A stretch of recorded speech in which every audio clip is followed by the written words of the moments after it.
Hey there, it's Suzi here. I'm the CEO at HerBusiness. I'm also your host here on the show. And on this program, we typically talk about the things that it takes to run and scale a business, like systems or team or understanding your numbers or really knowing your ideal client or becoming really good at marketing.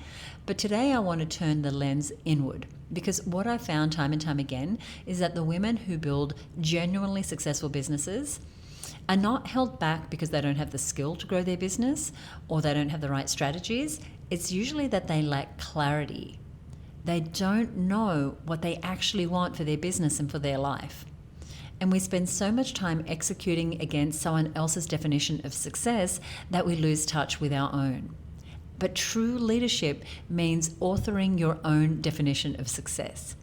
And my guest today, whom I cannot wait for you to meet, has spent 30 years helping the world's most iconic brands get to the absolute essence of who they are and what they stand for. She's turned that same lens on how we live and lead our own lives. Her name is Bonnie Wan. She's a brand strategist, a life strategist, and she's the creator of The Life Brief, which is a fantastic book that I recommend that you get. And The Life Brief is actually a practice that applies the art of strategy to a creative brief, but to our lives, with clarity and creativity and courage. She's been named the Chief Strategy Officer of the Year, one of 100 women to know in America, and her book, The Life Brief, which I mentioned, is one that I completely absorbed and devoured. It is a bestseller, and this conversation is an invitation for you to stop managing your life from the outside in and start authoring it from the inside out. I think you're really going to enjoy this conversation. Let's welcome Bonnie Wan. Bonnie, hi and welcome. Oh my gosh, thank you for having me. It's such an honor and joy. I am so excited for this conversation. I have been diving deeply into your book. It's dog-eared from start to finish, and we're going to talk a little bit about that, but really want to talk about the beautiful work that you do. You've spent your career writing creative briefs for global brands, and then you turned your lens inward. Tell us what a life brief is. Life Brief is the name of the book as well. And why did you believe that we as individuals need a life brief just as much as a business might need its own brief? Well, for those people out there who are familiar with it, the life brief is essentially a creative brief for your life. But for those who aren't familiar with creative briefs, what they really are the distillation down to the essence of what a company stands for, why it exists, and its boldest ambitions. And in life, I have found through both personal experience and now experience with helping many, many others, leaders, women, everyday people, that we can use that same level of atomic clarity, I call it, in Mm. all of our relationships. So, there's not one life brief. I want to explain that because we can write a creative brief for any part of our life. But Mm. what a creative brief does is it distills into sharp, sticky, action driving clarity what it is that we want, what matters most. And that allows us to align what we believe with what we want, with who we are, and how we show up. Mm. And I love that you said that, because the women listening here, they're women business owners.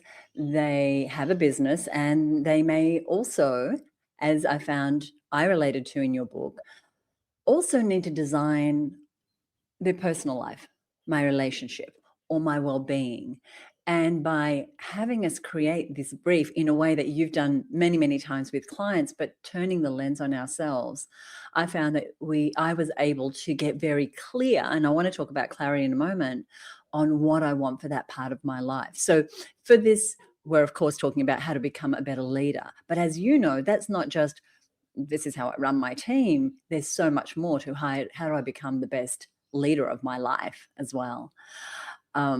And so we have women who are watching or listening who are highly capable. They're excellent at the execution, at the to-doing. But sometimes leadership and stepping into leadership and holding that role requires a different level of personal clarity about what they want. Can you speak to that point? Yeah, it's such a good distinction between execution and vision, because great leaders have often risen up through fantastic craft or execution, Mm, being a mm, superstar at the discipline or the focus that they've had. But once you step into leadership or you cross that threshold, people really look to you for clarity of vision, ambition, values, so that they can craft their own roadmaps to how they deliver on that organizational outcome. And, having spent 30 years on the brand strategy side, helping companies get crystal clear, that sharp, sticky, action driving clarity about who they are and their mm, boldest ambition, the next step really was then to work with the leaders on, okay, if that is the organizational ambition, how do I harness all of my gifts, my superpowers, my talents to be in service of that ambition and to show up in a way that really intersects those two things, my personal purpose mm. and gifts and strengths with that organizational vision. And no matter where you are in the organization, you can be at the top of the company. And if you're at the top of the company, that's where vision and values become so important, because they are the critical components to creating the conditions for everyone in the organization to show up with peak performance in service of peak outcomes. But Mm. really, every employee has the potential to get clear. And in fact, I see it as a leadership duty to help all of our Yeah. employees get clear. What's the 12 to 18-month window of how you bring your own unique and distinct strengths to that role that you've been hired to play? Just that way of thinking about it is so leader oriented. It's that my team is not here to do the things. They're here to bring the very best of themselves, but only we as leaders can create that path for them through the clarity that we have and then the clarity that we help them get. And that's why I love that the life brief has us question, what is it that we want? What is it that I want to bring to this role? What is it that I want to bring to this role of leader?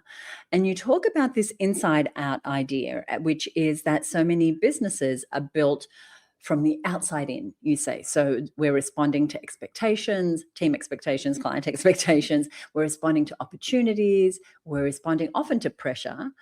What changes when a woman starts leading and living from the inside out instead? Could you explain the principle and how it relates to what I just said? It's like, how do we start leading differently? Yeah, I'll start with the brand strategy side, because I think we can all understand that from a company perspective, right? When companies are chasing white space opportunity, or they're trying to copy a more successful competitor in their space, they end up blending in to that category, Mm, right? They become wallpaper. But when you are operating from the inside out, really understand the company's DNA, why it exists, and what makes it distinct in the world, why people choose them above all other choices, then you're operating from a place of a singular distinction and being standout and breakthrough. And what you're doing is cultivating something, a memorable relationship with the customers you want to bring into your business and to grow your business. And it's the same for people. When we start living against someone else's script for what success looks like, or if we start living according to external pressures, we will usually reach a moment in our lives where we feel empty or lost, and we've mm, lost connection to the fuel inside us, because there's a reason why we exist. There's a set of gifts that we have to bring into the world and into the business world as much as any other world. And we get to flex from the inside out all of our many different types of intelligence, powers, crafts, skills, and bring those to bear. And when we can do that, it brings forth faster outcomes. It brings forth a unique position and standing in our companies. It cultivates innovation and creativity that only we could bring to that, versus mirroring and mimicking what we see around us.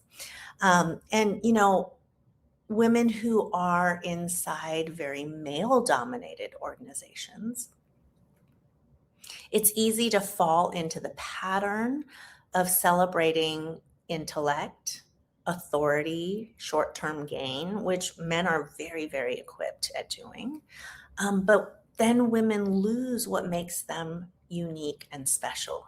Women excel at intuition, influence, or what I like to call relational power, predicting long-term impact and the ripples of consequences, and holding multiple truths at once, aka complexity, right?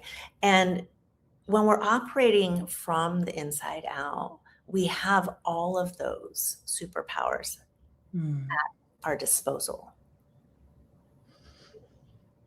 I could talk for hours just on this topic, because I think that I totally grasp the concept, but I think there's such conditioning to look at what's going on out there and not to inquire and Yes. to bring to the surface those things that are our strengths. And I go, oh, they're pricing their products and services that way, or their brand logo looks that way, or they're doing these types of offers. That's what they're offering. That's what I should be doing, rather than identifying that. And then again, that comes from inquiry and looking inward. And what I love about the book is that at the end of every chapter, as you're listening, there is an exercise to do that is an inquiry.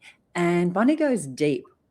And then she asks you to identify what you call gripping issues are. Like, what are the things that are really not working in your business or your life? So it could be parts of your business. And she asks you, what is it that you want? And really identifying what is that biggest pain point. And one of the examples, Bonnie, that you give is that one of time. And that is one I hear all day, every day. I don't have time to I don't have time to delegate. I don't have time to run this business and see my kids or be at their soccer games. I don't have time to even have time for myself on the weekend. So that's one example. And there could be many, many others. But why is it important to really identify, really name what that tension is, that core tension is, that's keeping us from living a life we love and having a business that we just can't wait to work in every day? Well, here's one of the benefits, immediate benefits of clarity. When you are clear about what matters most and what you want, what you truly want, it immediately helps you radically prioritize your time. It immediately separates what's worth giving time to and what is not. Where to say yes, where to say no, right? It's a clarifier. It's a knife that cuts through the confusion and the complexity. I talk about gripping issues, and what I mean by that is it's gripping your mind. So when you are not intentionally placing your attention or energy in a specific thing, like you're about to go to bed, boom, there it is. You're in the shower, boom, there it is. You're walking the dog, there it is. It comes up again. And these are our internal signals for what needs attention. The grip is a signal that, hey, this is a place that we need to go into. We need to lean into, and it might be uncomfortable, but it's calling for our attention. And that is our intuition speaking. That is what knowing is. I say there's knowledge, which are data, facts, the things we study. And then there's knowing, that intuitive wisdom that's always speaking to us. And it's our choice whether to listen to it or not. I tell people what I've learned in 16 years of this practice is that the answers we seek whether we're leaders or living our lives in any of the relationships that are important to us, the answers we seek lie behind the questions we avoid because they're not comfortable. Yeah. But that discomfort is a signal of growth, of something imperative, and of innovation and opportunity and possibility. So don't be afraid of the discomfort. It always brings a richer reward than the status quo. I love what you're saying there about asking yourself what you're avoiding. You tell a great story. You say a lot about your personal life. So I'm not talking out of school here in the book. And there's one question that you were asked by someone else that you would probably have avoided if you could have. And you tell the story of being asked by your long-term partner, your husband. My husband. Yeah, whether you were still madly in love with him. Yeah. And it caught you off guard. You tell the story of like having to leave and go to work and sort of would have avoided thinking about that. But when you did, a lot changed. Now, there's the beautiful story in the book about how you navigated that. Do you want to tell us a little bit about that? And then I want to link that to leadership and business. Yeah, I like to tell people that the life brief has saved my marriage not once, but twice. And this was the second time we had made a massive move from one state to another for my job. And we were living different lives. And we were, falling just further and further apart. He's the lead parent and I'm the sole breadwinner. And so those roles became magnified when we made this move. And in the middle of a everyday argument, he thrust the question on me, are you still madly in love with me? And, we like to be good students. So our brains will immediately go to the honest answer. And it came all the way up to the tip of my tongue, but I was smart enough not to let it out. But the answer was hell no. Instead, I deflected, and I'm very good like that on my feet. And I said, what do you mean mad love? What the hell is mad love anyways? Is that puppy love? Like, do people in their 40s have mad love after 4 kids? And I deflected so well that we moved on. But then I had to go on a business trip, 3 days of pitching new business and doing really well. But when I got on the 6-hour flight home, there were no deadlines. And the question surfaced again. And then I had to look at it in the face without avoidance. I couldn't avoid it up in the sky that high for 6 hours. So it was a terrifying question because I had to break it into more questions, sub questions. And the first one was, do I want mad love in my life? And that was a hell yes. That was so visceral. I was too young to park that, put it in a cubby and lock it up forever. I was too young not to experience the fire of desire for someone else or to be that, person of desire. That was easy. That was easier. The real question then became, do I want mad love with my husband? And that had to break down into more questions. And this is a practice of curiosity. This is what I invite for everyone. Get curious about your life. Instead of starting with answers, start with questions. And that's what I do as a strategist, always. But it had taken me a long time before I was able to meet my own life versus my work and my clients with the same level of curiosity. And so on that flight, when I asked myself, well, who am I when I'm with him versus who am I when I'm without him? I realized I like myself better when I'm with him. He makes me better. He makes me a better parent. He makes me a better citizen. He makes me a better woman. And the frustrations that I was feeling were really the ways that he challenged me and my own habits and my own um, denials. And he held me accountable for things that sometimes I didn't want to be held accountable for. Mm. He modeled a way of being in the world that I genuinely admired. So when I came down to the end of those questions, I realized, yes, I do want to fall Mm. madly in love with him again. But there was not a cell in my body that believed it was possible. Yet I wrote it anyways.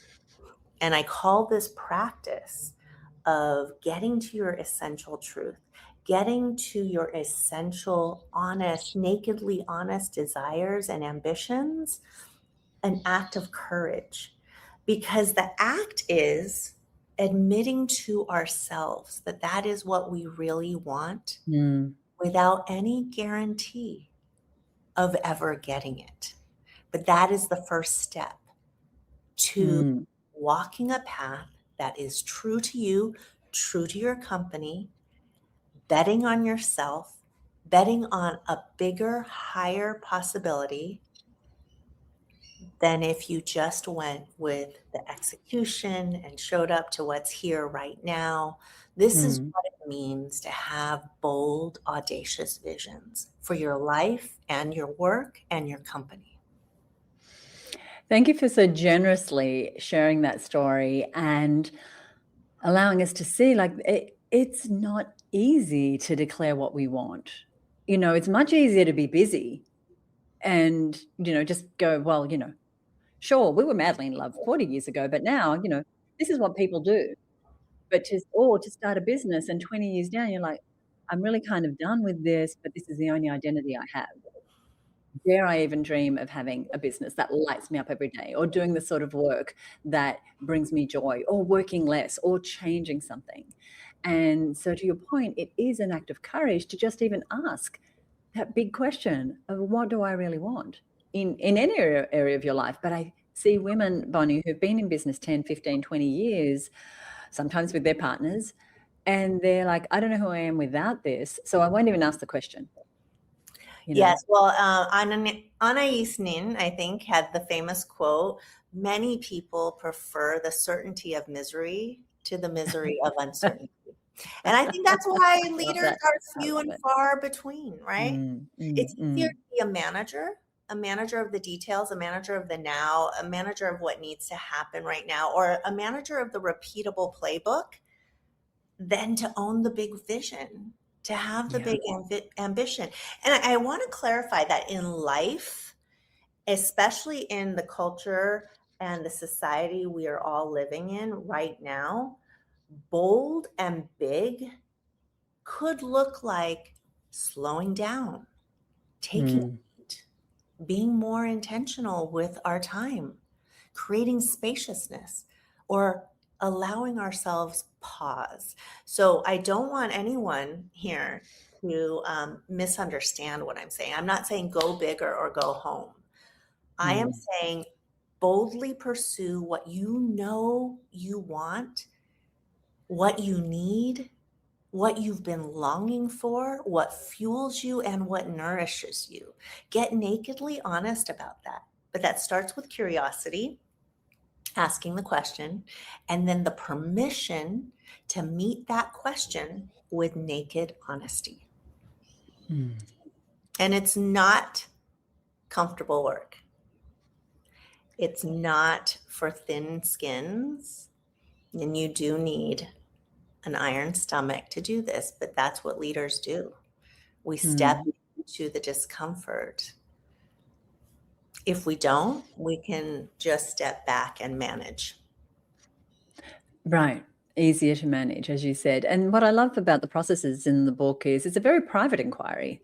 You're not writing things down or asking yourself to find answers to those questions because you're in a conference room and everyone's doing the same exercise. This is a personal process that you can be so real with yourself.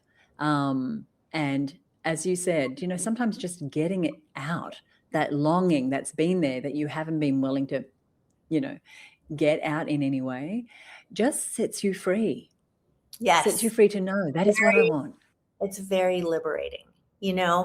and it is a private practice. So I invite you to be in deeper relationship with yourself. This is not about performance. This is not about writing or declaring for an audience. You are the audience for your own brief. And the courage is meeting yourself with that naked honesty, meeting yourself with the truth, and being in practice of doing that so that you can start distinguishing what is your voice from all the other voices you've collected along the way in your life. Your mom's voice, your voice, your best friend's voice, your partner's voice, right? We are all a peanut gallery of different voices, and different scripts and different measurements. Getting into this practice of hearing yourself and allowing yourself the permission to be honest starts to surface your voice from everyone else's. And I believe it also allows you to see what really matters to you. And ultimately, that is who we are here to have be happy. Like, what is it that really matters to you?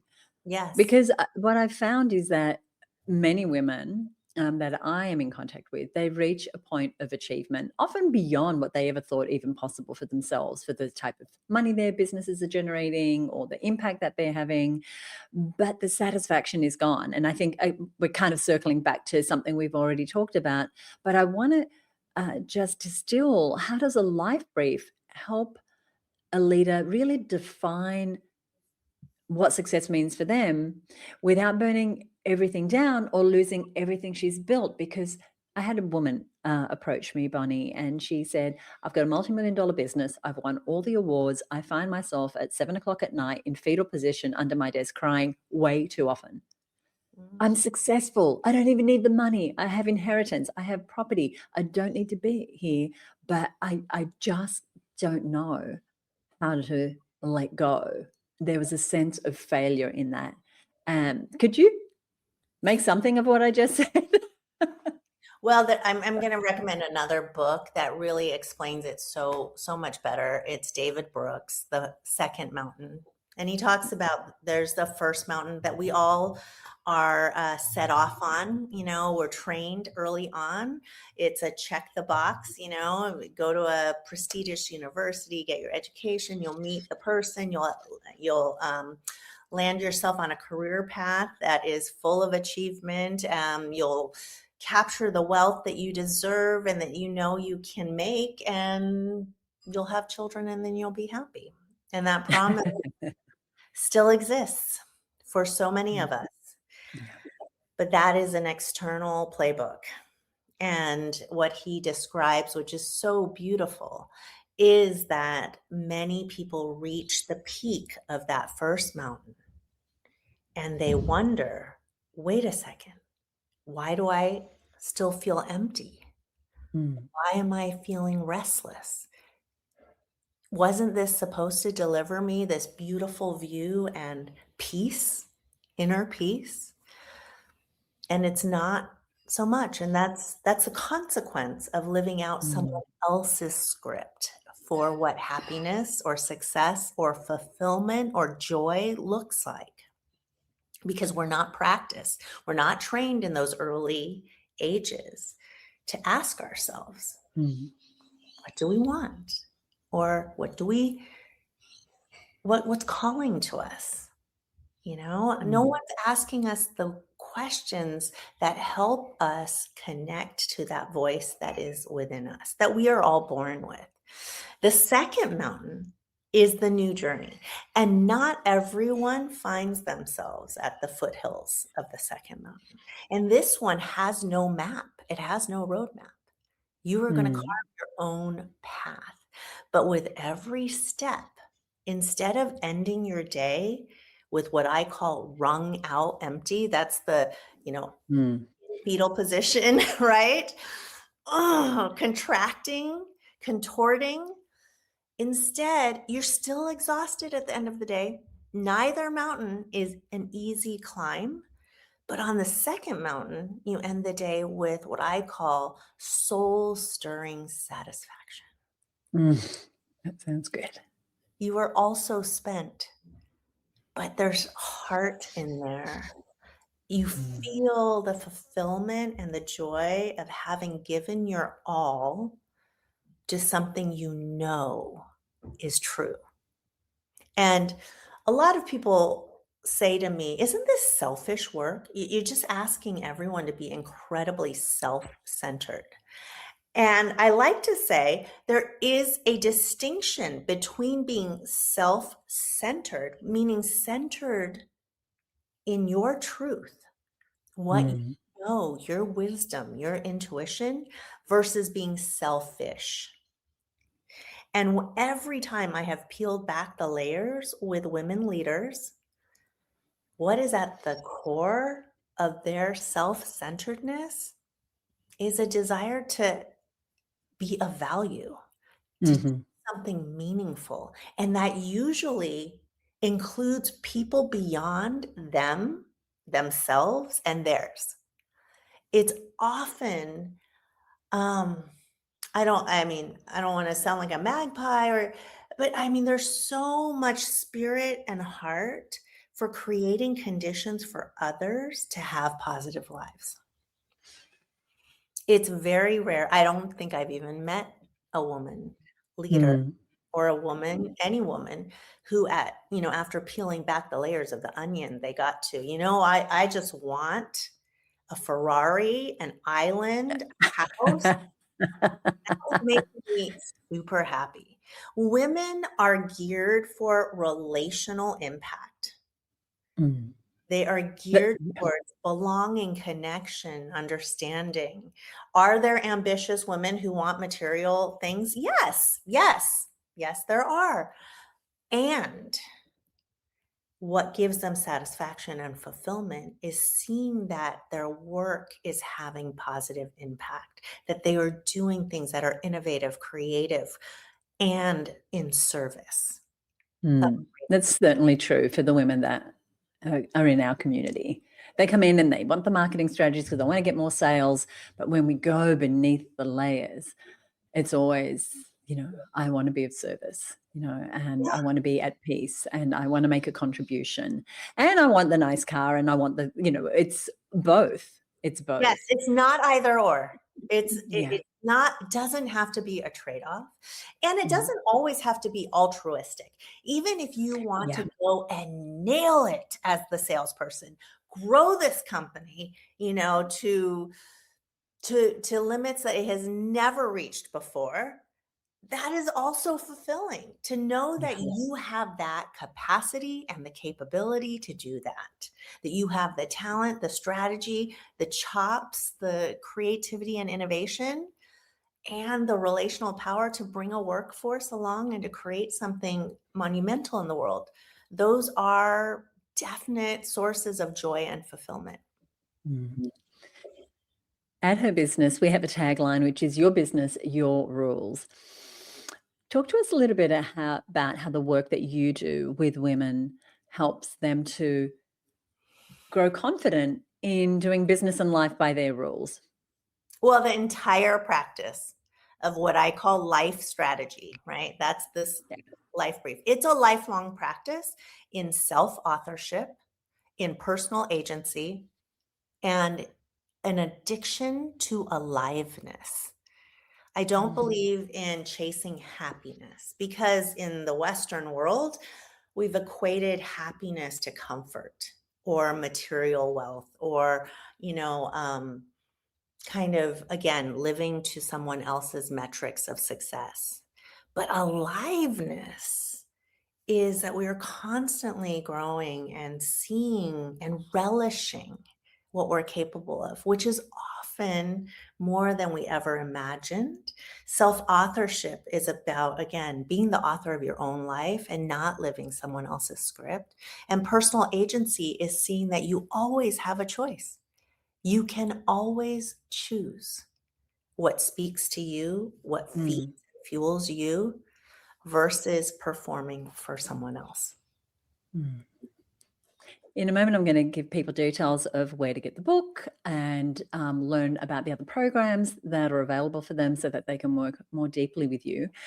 Thank you so much for this conversation. Firstly, I love the book. I have a little bit to go to finish. I am so grateful for the introduction. We met through a mutual friend that we both adore. Oh, I want Marie. to, Cherie. I want to ask, is there anything that you would like to leave us with?